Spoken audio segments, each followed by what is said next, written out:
Okay, how did it come to pass that I co-wrote Escape from New York? John had written his first script out of film school, and it was called Escape from New York. And once he got to the point of doing a few movies and had that under his belt, because that was obviously too expensive a movie to be done as an independent, low-budget picture, like Halloween and Escape, what's the first one, the second one? Saul, thank you, and Dark Star for that matter. So when Halloween hit, you know, and then they did The Fog, and you know, people are now after him. What do you got in the trunk? You know, what can you pull out? What do you have? And he showed this idea to, I think it was Afghan Embassy, and they said, "Oh, that's fantastic." And John said, "Oh, wow, they want to do it." And then he read it, and he went, "Oh my God." You know, he said, "You know, yeah, I had some good ideas here, but he needed help from, he basically told me, I'm wrung out. You know, I need to have someone to bounce ideas off of to help me with this project."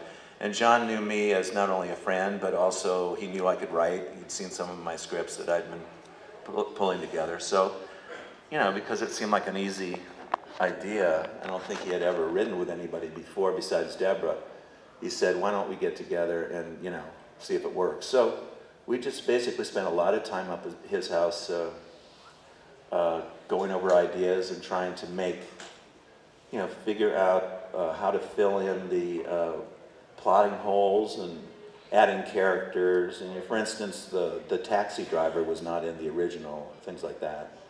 There was not that big fight in the middle, you know, kind of in the middle of the movie between Snake and the big wrestler guy. Things like that. The ending was totally different than Ox. Yeah, Ox. Hey, you guys are going to remember that too. That's about it. Okay, right here.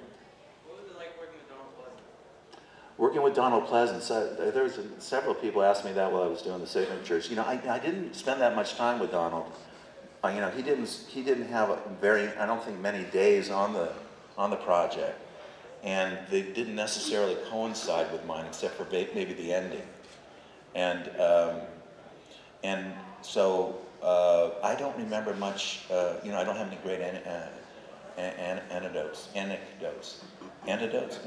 Thank you, about Donald, other than to remember that he was quite pleasant.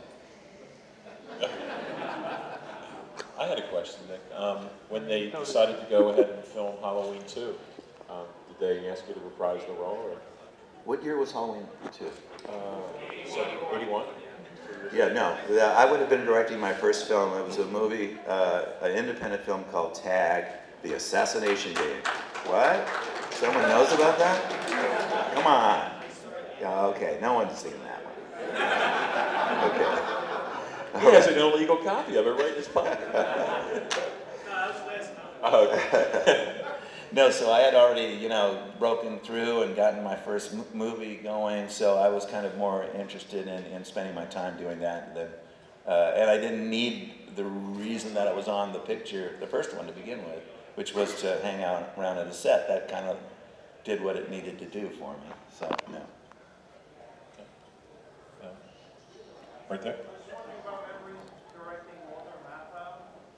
Oh, memories directing Walter Matthau. I did a movie called Dennis the Menace. It was done in the early 90s, I forget which year. 93 was the release? Okay, so I was in Chicago for 8 months. These great stories doing that. First of all, Walter Matthau is unbelievably talented. One of the most talented people I've ever worked with, and as nice a guy as you can ever wish to work with. A great gambler, would lose he said he'd lose his salary weekly on the football games and come back smiling about it. There's Halloween 3 back there. Someone, Tommy? Okay. Tommy Wallace. Tommy Wallace.